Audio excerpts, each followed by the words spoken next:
Oi, meu nome é Padre Mike Schmitz e você está ouvindo o podcast A Bíblia em um Ano, onde encontramos a voz de Deus e vivemos a vida através das Escrituras. O podcast original do Bible in a Year foi produzido pela Ascension e essa é a versão brasileira, traduzida pelo Heitor e dublada pelo Leandro. Usando a linha do tempo da Bíblia Grande Aventura, nós vamos ler de Gênesis até Apocalipse, descobrindo como se desenrola a história da salvação e como nos encaixamos nessa história hoje. É o dia 179, pessoal, estamos chegando, tá chegando na metade, hein? Que incrível, parabéns! Hoje vamos ler os capítulos 11 e 12 de 2 Reis, os capítulos 4, 5 e 6 do livro de Amós e vamos rezar o Salmo 122. A Bíblia que eu uso todos os dias é a Bíblia da Grande Aventura da Ascension em inglês. Você pode acompanhar usando qualquer Bíblia que você preferir, porém recomendamos a Bíblia do Peregrino. Se você quiser saber quais vão ser os próximos capítulos ou marcar o quanto você já leu, é só baixar o nosso plano de leitura de graça no link na descrição do vídeo e seria legal se você se inscrevesse no canal e ativasse o sininho, se você quiser. Se você não quiser, não tem problema, a vida continua. A menos que você seja a Thalia, né, a rainha má que vamos ver novamente hoje no capítulo 11 de 2 Reis. Porque acho que no caso dela, a vida não continua. Como eu disse, hoje é dia 179, vamos ler 2 Reis capítulos 11 e 12. Vamos ler o livro de Amós capítulos 4, 5 e 6 e vamos rezar o Salmo 122. O segundo livro de Reis, capítulo 11. Reinado e morte de Atalia. Quando Atalia, mãe de Ocosias, viu que seu filho estava morto, começou a exterminar toda a família real. Mas quando os filhos do rei estavam sendo assassinados, Josaba, filha do rei Jorão e irmã de Ocosias, raptou Joás, filho de Ocosias, e o escondeu com sua ama de leite no dormitório. Assim ocultou-o de Atalia e o livrou da morte. O menino esteve escondido com ela no templo enquanto Atalia reinava no país. No 7º ano, Joiada mandou buscar os centuriões dos caritas e da escolta, chamou-os à sua presença no templo, fez um juramento com eles e apresentou-lhes o filho do rei. Depois deu-lhes estas instruções. Fareis o seguinte: a terça parte que está de serviço no palácio ao sábado, a terça parte que está na porta das cavalariças e a terça parte da porta atrás do quartel da escolta, fareis a guarda no templo por turnos. E os outros 2 corpos, todos os que estiverdes livres no sábado, fareis a guarda no templo perto do rei. Rodeai o rei de todos os lados, de armas na mão.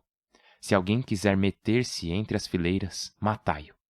E ficai junto do rei em todo o lugar aonde ele for. Os oficiais fizeram o que o sacerdote Joiada lhes ordenou. Cada um reuniu seus homens, os que estavam de serviço no sábado e os que estavam de folga, e se apresentaram ao sacerdote Joiada. O sacerdote entregou aos oficiais as lanças e os escudos do rei Davi, guardados no templo. Os da escolta empunharam as armas e puseram-se entre o altar e o templo, do ângulo sul até o ângulo norte do templo, para proteger o rei. Então Joiada fez sair o filho do rei, colocou-lhe o diadema e as insígnias, ungiu o rei, e todos aplaudiram, aclamando: Viva o rei! Atalia ouviu o clamor da tropa e dos oficiais e se dirigiu ao povo no templo. Mas quando viu o rei de pé sobre o estrado, como é costume, e os oficiais e a banda próximos ao rei, toda a população em festa e as trombetas tocando, rasgou as vestes e gritou: Traição! Traição! O sacerdote Joiada ordenou aos oficiais que comandavam as forças: Tirai-a das fileiras e matai quem a seguir, pois não queriam que a matassem no templo.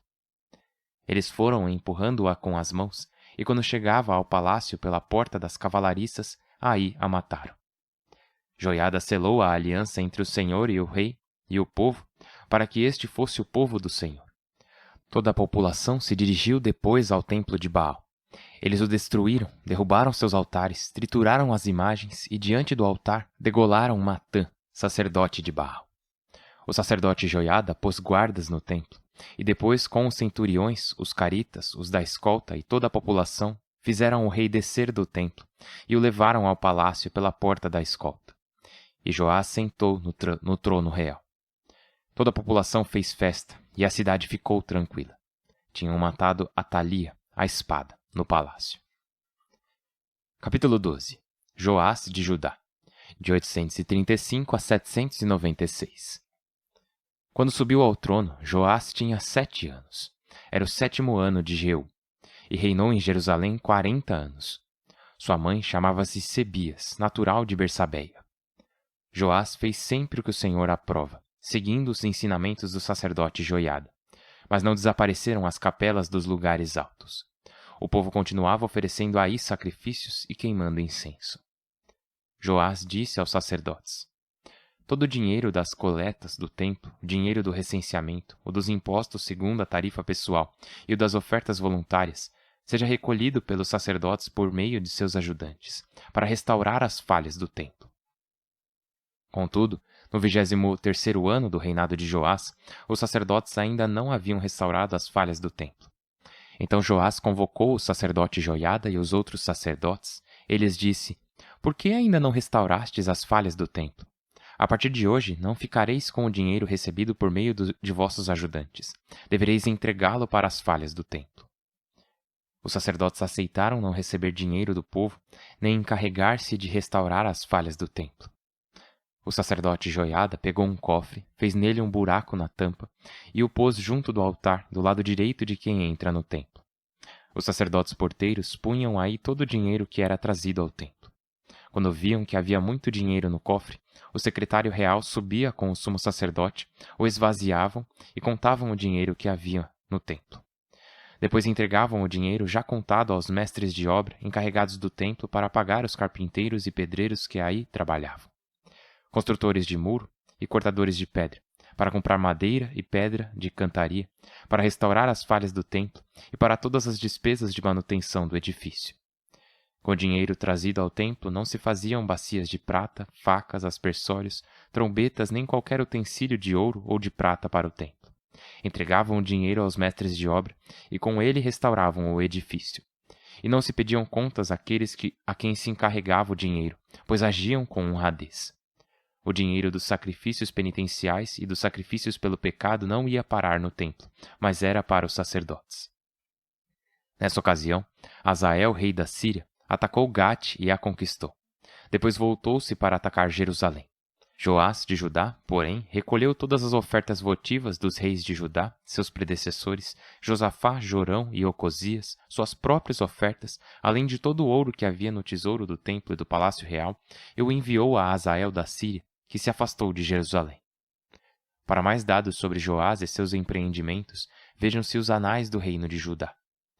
Seus cortesãos tramaram uma conspiração e o mataram quando descia o aterro. Seus cortesãos Josabade, filho de Semaate, e Josabade, filho de Somer, o assassinaram.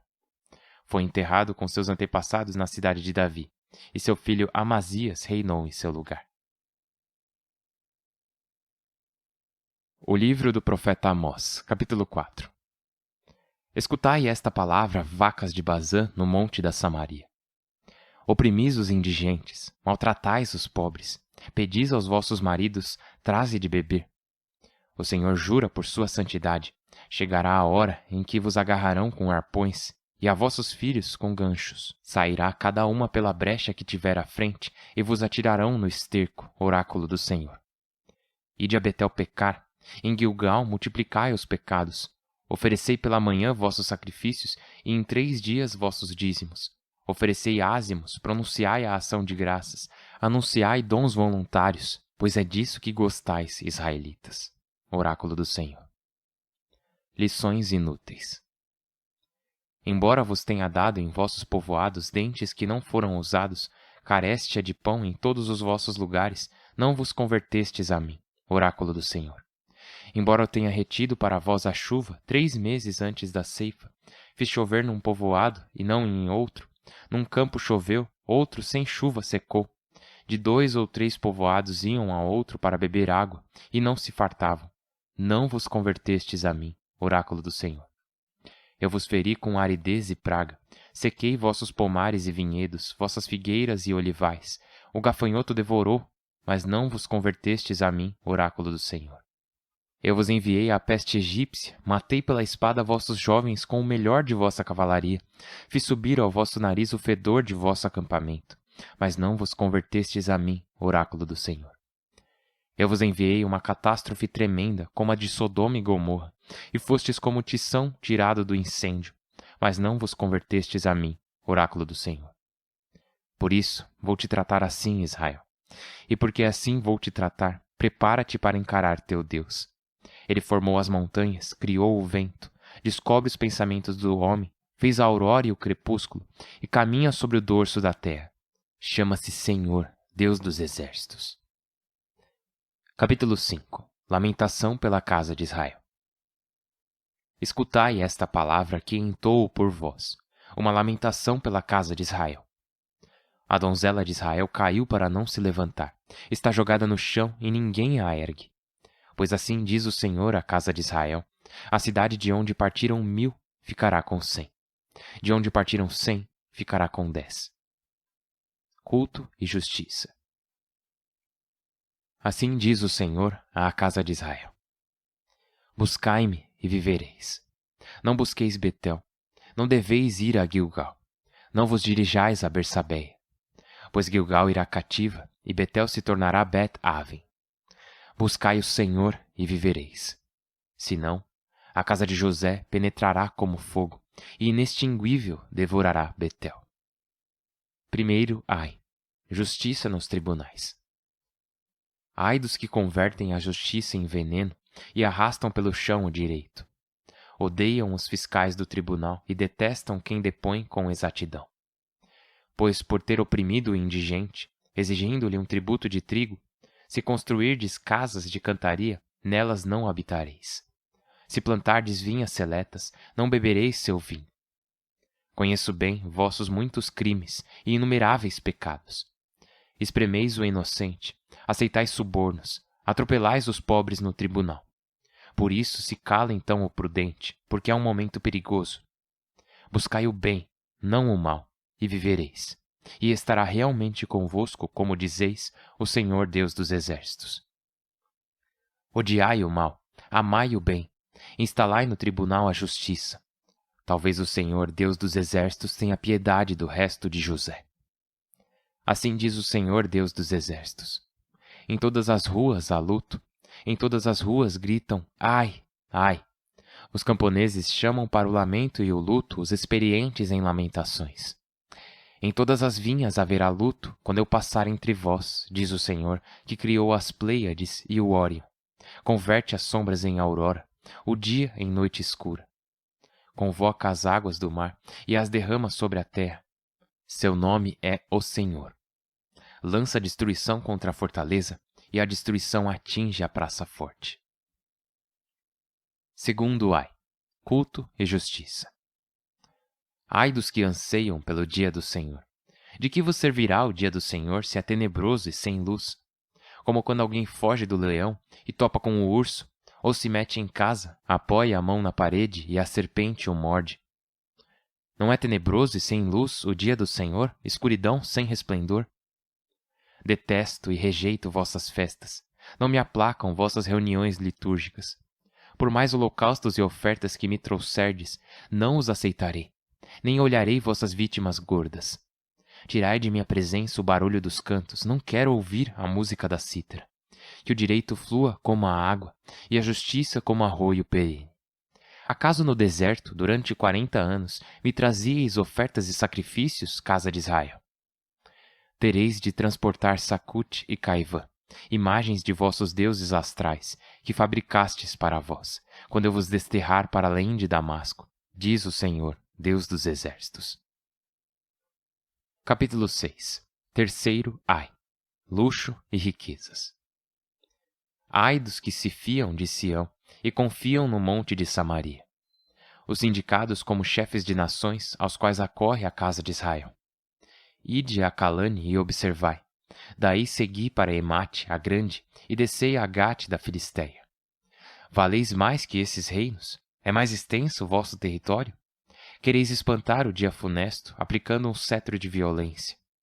Vós vos deitais em leitos de marfim, estendidos em divãs. Comeis carneiros do rebanho e bezerras do estábulo. Cantarolais ao som da harpa, inventais, como Davi, instrumentos musicais. Bebeis vinho e em taças, vos ungis com perfumes exóticos, e não vos lamentais do desastre de José. Pois encabeçareis a corda de cativos, e a orgia dos dissolutos se acabará. Oráculo do Senhor, Deus dos Exércitos. O Senhor jurou por sua vida. Porque detesto o luxo de Jacó e odeio seus palácios, entregarei a cidade e seus habitantes.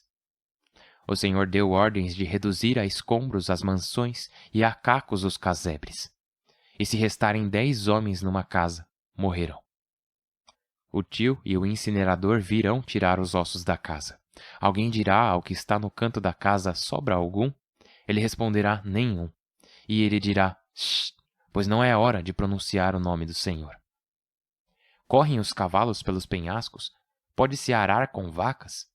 Pois vós transformais o direito em veneno, a justiça em absinto. Ficais satisfeitos com um nada.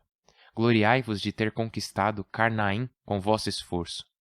Pois eu, casa de Israel, oráculo do Senhor, Deus dos exércitos, suscitarei contra vós um povo que vos oprimirá, desde a passagem de Emate até a torrente de Arabá. Salmo 122. Que alegria quando me disseram: vamos à casa do Senhor. Já nossos pés estão pisando teus umbrais, Jerusalém. Jerusalém construída como cidade bem unida e compacta, para onde sobem as tribos do Senhor, segundo o costume de Israel, para dar graças ao nome do Senhor. Aí reside o tribunal de justiça, o tribunal do palácio de Davi. Saudai Jerusalém com a paz. Vivam tranquilos teus amigos. Haja paz em tuas muralhas, tranquilidade em teus palácios. Por meus irmãos e companheiros peço a paz a ti. Pela casa do Senhor nosso Deus, eu te desejo todo o bem. Pai Santíssimo, muito obrigado. Muito obrigado por tua palavra, obrigado por revelar teu coração a nós. Então, por favor, aceite o nosso louvor. Acabamos de rezar o Salmo 122 e te louvamos com essa oração porque, sim, nos alegramos quando nos disseram: vamos à casa do Senhor. E, claro, sabemos que o templo, a casa do Senhor em Jerusalém, já não está mais de pé. No entanto, Senhor Deus, fizeste todos nós, batizados, templos do teu Espírito Santo. Tu nos destes as igrejas, continuas a habitar e a permanecer em tabernáculos por todo o mundo. Então pedimos que nos ajude a sempre valorizar a tua presença. Ajude-nos a sempre buscarmos a ti e a fazer sempre a vossa vontade em nossas vidas. Por Cristo nosso Senhor. Amém. Em nome do Pai, e do Filho e do Espírito Santo. Amém. Então, hoje tivemos meio que uma revisão, nos capítulos 11 e 12 de 2 Reis. Vimos de novo a história de Atalia e essa mulher não larga do nosso pé, Mas agora ela largou, ela não vai mais, a gente não vai mais ouvir falar dela. Nós tínhamos visto a história dela já lá em 2 Crônicas e agora vimos de novo em 2 Reis. Vimos ela reinando sobre Judá e ela mata todos os descendentes de Ocosias, exceto Joás. Agora, uma coisa que é interessante é que em algumas bíblias aqui em 2 Reis, Joás é chamado de Jeoás. Então, caso a sua esteja assim, você esteja pensando: ele está lendo errado ou a minha tradução que está errada? Saiba que as duas formas de se falar estão corretas. E elas se referem à mesma pessoa, Joás, de Judá. Enfim, ele foi coroado rei aos 7 anos de idade e foi um rei decente, lembra? Enquanto Joiada, o sacerdote, estava vivo e era o guia, o conselheiro dele, as coisas iam bem. Porém, quando Joiada morreu, o reinado desandou. Mas assim, Joás fez umas coisas boas, Ele viu que o templo do Senhor, o lugar de adoração, estava precisando de manutenção. E uma das razões pelas quais o dízimo era dado aos sacerdotes era para eles usarem esse dinheiro para reparar o templo, Cuidar para que ele estivesse funcionando direito. Mas não era isso que estava acontecendo. O que acontecia era que os sacerdotes recebiam o dinheiro, mas não faziam nada com ele. E vendo isso, Joás sabiamente fez todo um sistema para... Assim, o problema, o dinheiro estava lá, As pessoas ainda estavam doando, as oferendas estavam lá, mas o dinheiro não estava sendo usado da maneira correta. Então Joás viu isso e falou: não, isso aqui tem que mudar. Acabou essa história, vamos consertar o templo e vamos restaurar ele. E é isso que ele faz. Porém, o que ele não fez é que ele não derrubou as capelas dos lugares altos, Os lugares em que eram realizadas a falsa adoração. E por causa disso a história dele acaba mal. E lembra, muitos do povo de Deus começam bem, mas acabam terminando mal. E Joás é uma dessas pessoas. Mas reconhecemos que isso pode acontecer com qualquer um de nós, e por isso temos que continuar rezando e pedindo ao Senhor por sua graça para que possamos viver à altura do chamado que Deus tem para nós. Porque vimos hoje, no livro do profeta Amós, Deus chamando as pessoas para algo maior. E esse é o papel dos profetas, É passar, Os profetas não contam o futuro, embora aqui Amós, no capítulo 8, esteja realmente contando o futuro. Ele fala: isso é o que vai acontecer. Mas, no geral, ele diz: isso é o que já está acontecendo. E é isso que os profetas fazem. Eles passam a mensagem de Deus a um povo que precisa ouvi-la. E uma das coisas que vimos nos capítulos 4, 5 e 6 é... eu fico animado aí, eu quero falar tudo de uma vez, mas vamos com calma. No capítulo 4, Amós começa dizendo: escutai estas palavras, vacas de Bazã, o que não é uma forma nada educada de se chamar as mulheres de Bazã, que é a quem ele está se referindo ali, né? Ele continua: oprimis os indigentes, maltratais os pobres, pedis aos vossos maridos traze de beber. E essa convicção que Amós tem, basicamente ele está dizendo: olha, Deus abençoou muito vocês, mas tudo o que vocês estão fazendo com essas bênçãos é usá-las para si mesmos. Tudo o que vocês estão fazendo com as bênçãos, com o que Deus te ofereceu, de novo, né, a questão das ofertas sendo usadas da maneira errada, igual vimos na leitura de 2 Reis hoje, dos sacerdotes não fazendo bom uso das doações no templo. Elas estão meio que fazendo a mesma coisa que aqueles sacerdotes. Não estão usando o que lhes é oferecido para reparar e melhorar o templo, não estão usando o que receberam para adorar a Deus, ou para ajudar os pobres, mas sim para engrandecer a si mesmas. Inclusive no próximo capítulo, no capítulo 5, Amós aponta, ele diz: detesto, capítulo 5, versículo 21. Ele diz: detesto e rejeito vossas festas. Não me aplacam vossas reuniões litúrgicas. Por mais holocaustos e ofertas que me trouxerdes, não os aceitarei. Por quê? Porque vocês não estão sendo justos. Vocês não estão exercendo a justiça. Vocês não estão cuidando dos pobres. E isso é algo muito forte. E é verdade para cada um de nós também, porque...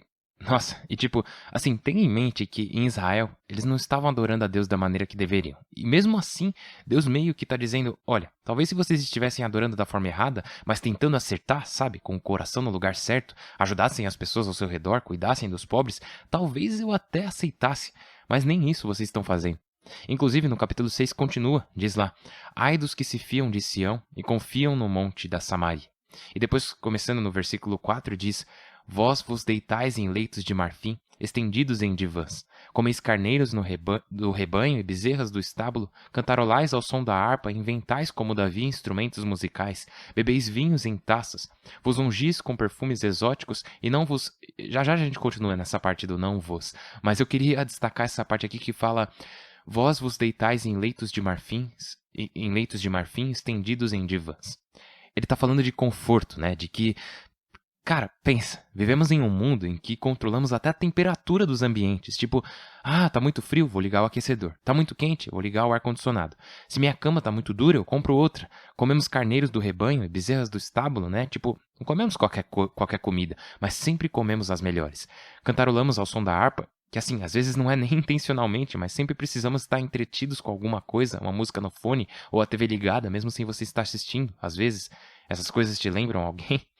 E essa parte, bebeis vinhos em taças. E assim, na nossa tradução só fala taças, mas em outras deixa bem específico que eram taças grandes, como se fosse potes. E sempre que lemos essa parte na missa, né, a cada alguns anos, essa leitura aparece na missa, e essa parte sempre me pega. Você não está bebendo uma tacinha de vinho no fim do dia, você está com um copão de vinho. Esse é o tipo de luxo, conforto e extravagância que temos em nossas vidas. A vida moderna no Ocidente, do século XXI, é assim. Agora, óbvio, nem todo mundo que está ouvindo aqui tem uma vida assim, porque essa comunidade abrange pessoas que estão em várias camadas socioeconômicas, vários países diferentes, lugares diferentes no mundo. Talvez sua vida não seja assim. Porém, tenho certeza que essa é a realidade de muitas das pessoas que estão ouvindo aqui o podcast A Bíblia em um Ano. Então essas palavras de Amós precisam tocar nossos corações. E você pode dizer: mas isso não é comigo, ele não está falando de mim. Tudo bem, talvez não esteja. Mas o fato é que poderia ser. Então acho que vale a pena levar isso para oração, poderia ser eu. Talvez eu tenha essa tentação de pensar mais no meu próprio conforto do que no bem do próximo. Talvez eu me preocupe mais em me entreter do que fazer o que é certo. E é aqui que vem a continuação que eu disse que íamos ver depois, que ele diz: e não vos lamenteis do desastre de José. Ou seja, temos todos esses confortos, mas não nos importamos com a ruína do próximo. Ali fala José porque Efraim é outra forma de dizer Israel. E a tribo de Efraim eram os parentes de José, lembra? Então, ele está dizendo que Israel não se importa com a ruína daqueles ao seu redor. Não se preocupa com o fato de que eles se afastaram do Senhor. Não se preocupa com o fato de que os pobres passam fome e aqueles condenados injustamente ficam sem justiça. E nós, assim como eles, nos acomodamos. Estamos sempre buscando o nosso conforto. E assim, esse chamado dos profetas fala conosco também. Eles nos chamam a algo maior. Somos chamados pelos profetas a escutarmos a voz de Deus para ouvirmos a forma que Ele deseja que mudemos nossas vidas hoje. Porque, de novo, Você pode não ser alguém que bebe taças cheias de vinho caro todo dia. Talvez você não se deite em camas de marfim, ou alguém que fique buscando entretenimento toda hora, ou que viva com um conforto exagerado.